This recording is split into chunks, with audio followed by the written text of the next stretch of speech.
Hey guys. Oh, J0 in my mid-afternoon coffee break here. Holy crap, that's good coffee.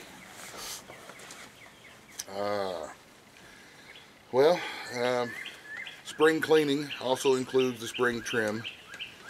Trim my beard and trim my hair and all that kind of stuff. So if my beard's crooked, don't give me a bunch of crap, because I'm just not into looking pretty business.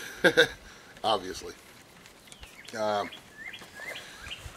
was been doing some gardening and been putting out some gardening videos, and I've noticed that some of the comments, people are I guess they think it takes special skills or special tools or those kind of things in order to grow a successful garden, and that's not really the case at all. I mean, you're just mimicking what nature does. I mean, if you think about it, what is a garden? It's a group of plants, a group of weeds, a group of plants that make stuff that we like to eat, and that's all that it is. Plants are no different than any other living organism. The plants themselves want to live. They don't want to. I've never seen any, never seen any suicidal tomato plants. You go out to pick your tomatoes one day, and the plant is throwing all of its tomatoes on the ground, smashed them, and cut itself in half. That doesn't happen with plants.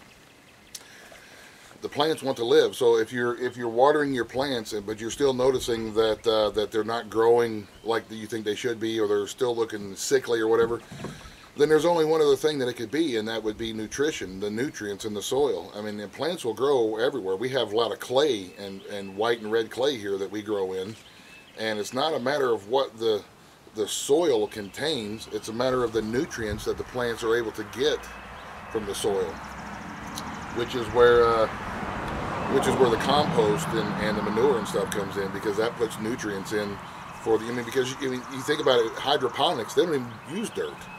The roots and the plants get the water, the nutrients right straight from the water. So if you have really sandy soil, make sure that you give your plants some nutrients. I would suggest making like a compost tea of some sort. There's lots of videos on there, and if you guys want me to, I'll make a video of how I make my compost tea. It's a really simple process, and you get some really, really good, water that you can use to give your plants nutrients, and your plants will be big, beautiful plants, and they'll love you for it. Like I say, if you guys, just leave in the comments down there if you guys want me to do a video, and I'll get one done on how I make compost tea. And I always try to collect rainwater to water my plants with, versus using water from the hose, because the water that we get from the city water or from the county water or any kind of public municipal water has got stuff added to it and taken away from it to make it palatable for humans, so it don't make us sick. Well, the plants need some of that stuff that is removed from the water, and the extra chemicals that they put in is not necessarily good for them. So if you have any way to capture rainwater and use that to water your plants, that is always better, in my opinion. And keep in mind, this is all my opinion. I am by no means, an expert gardener or an expert anything. So, but I do collect rainwater, and I use compost in the bottom of the things that I'm collecting the water in, so that there's more nutrients that absorbs into the water from the compost, and you can water that, and then the plants can get the direct nutrients right to the roots. And like I say, leave me a comment if you want to. And I apologize about not responding to any comments here the last couple of days. I've been, just crazy busy. It's springtime. We got a lot going on. And I read the comments, and I try to respond to some of them. But by the time I read them all, I usually got to turn around and head back outside, or, into the kitchen or something like that. So if there's a question that you have asked that I haven't responded to, and you really need a response, then send me a private message, a PM, and ask your question that way, and I always answer those. What else? Oh yeah, on our own.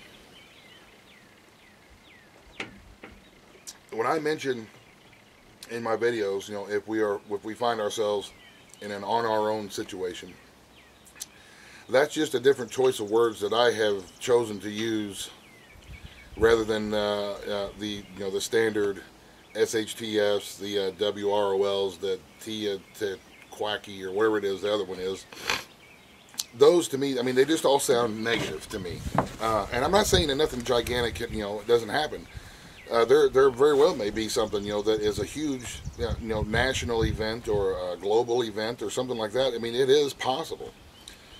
But the way that I think, what is most likely going to put me into a position to where I find myself out here on our own. On our own is just what it means, is on your own. You don't have any assistance, there's nothing available. And out here where I live in the hills, we're pretty much on our own anyway. If something is happening, it's going to take a long time for anybody to get out here. And if there's, during storm season, if we get hit with big storms, well, we never see, Red Cross trucks or FEMA trucks or anything like that out here. We fend for ourselves, we take care of ourselves. And that's what I mean when I say we're on our own. If we find ourselves in an on our own situation, that means there's no power, there's no internet, there's no phones. Maybe there's trees across the roads and we can't even get to town. So we depending on ourselves for however long that is. And like I said, I don't know about the big giant things. If the economy collapses or we get invaded or we have a solar flare hit us. I don't think for a second that I'm saying that those things are not possible, because they are possible, and who knows what the future holds. But two things that I know for certain every year in the late spring and early summer is thunderstorm season, and we get hit with some pretty nasty thunderstorms here in my area. Here I live in the very southernmost part of Ohio, in northern Appalachia. I know that that we have thunderstorms and storm season is coming every year. Every year I know it's coming, and then I know every year winter is coming. So those are my two things that I guess that I prep to be on our own during. Meaning that the thunderstorms come through, blows out the power, knocks a bunch of trees down. I need to have the tools that I need to either clear a path to town, or I need to be in a position to where I can, just be out here at the house for a couple of weeks without any assistance whatsoever, without calling anybody, talking to anybody, no internet, no power, and have I have tools. If a tree limb comes through the roof of the house, we can repair that, and so on and so forth. Just you're doing things on your own and learning to do those things for yourself rather than than looking to somebody to come out and help you. To me, I guess a good way to put it is it's being independent and not dependent. It's very much, once you kind of get used to the lifestyle, to where you look to yourself first. You're gonna need to build something. You go to your scrap pile, you see what materials you have, and you make it. You make it your own, or you repair your own things, or you produce your own food. Once you get used to the lifestyle, it's really hey Bob, it's freedom. For me, that's what it boils down to. It's freedom. It's freedom to say, no, huge grocery store chain, I'm not going to come and buy my vegetables from you, because they're not very nutritious anymore the way that they're grown. Who knows what they've been sprayed with and what they have in them, and they're overpriced. So it's the freedom to say, I'm not going to buy my food from you anymore. I'm going to produce my own food. It's the freedom to say, hey, Mr. Electric Company, I'm using the power of, that the Lord gave us with the sun and the wind and the water to power the things that we need, the lights and fans and stuff like that. Now, I don't have everything, on my solar system yet, because it's not that big. Eventually, over time, that is the goal, to just power everything from solar panels and the battery banks, or have a wind generator or something. But that's way down the road.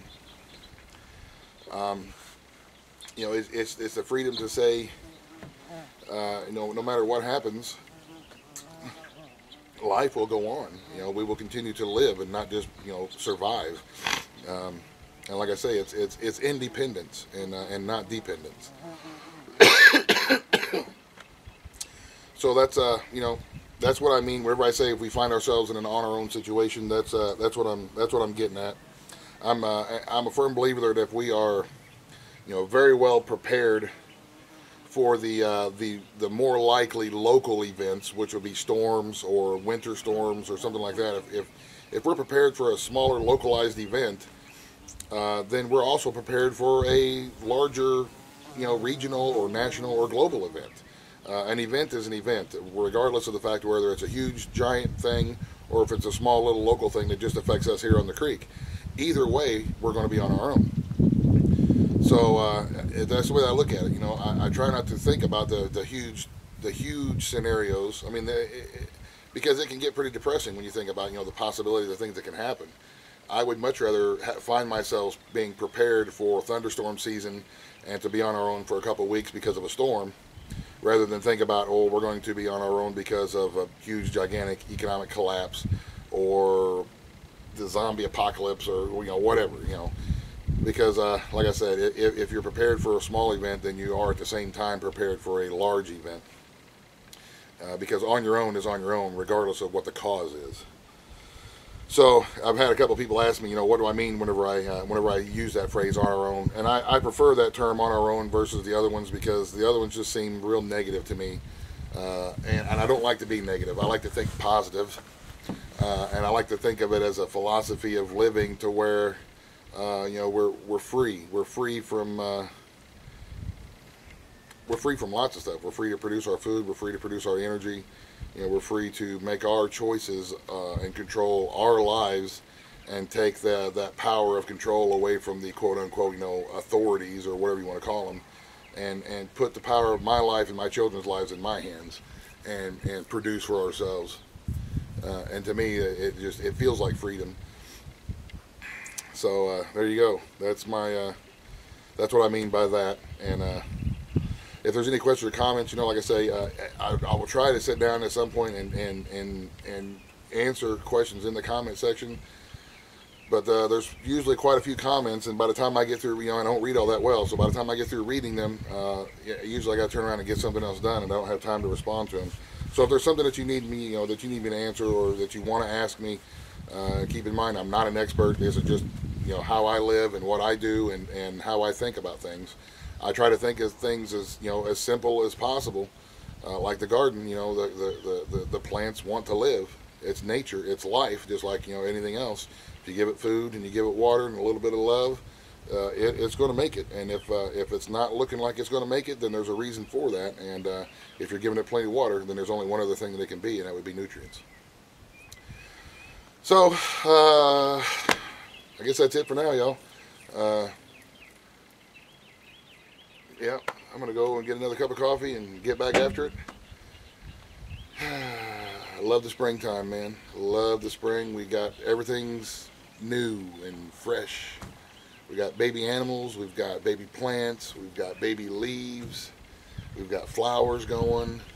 Birds are singing. We are truly blessed. Each and every one of us are blessed. And I am blessed by having you guys watch my videos, and I really, really appreciate you, each and every one of you guys. And I love the comments, and I love the encouragement that I get from all my viewers. And it really makes my day sometimes. Sometimes I have rough days, and I'll come in and I'll read some comments, and they pick me up, and they make me say, thank you, Lord, for allowing me to have this YouTube channel and to interact with these wonderful people out there in the world, because there are still a lot of wonderful, good-hearted people left in the world, and that is always uplifting, and it is always a way for me to hold my head back up and smile and keep on going no matter what life's throwing at us. So I really appreciate all you guys. Thank you very much. Have a great day. Oh, come on, knee. God bless in the end.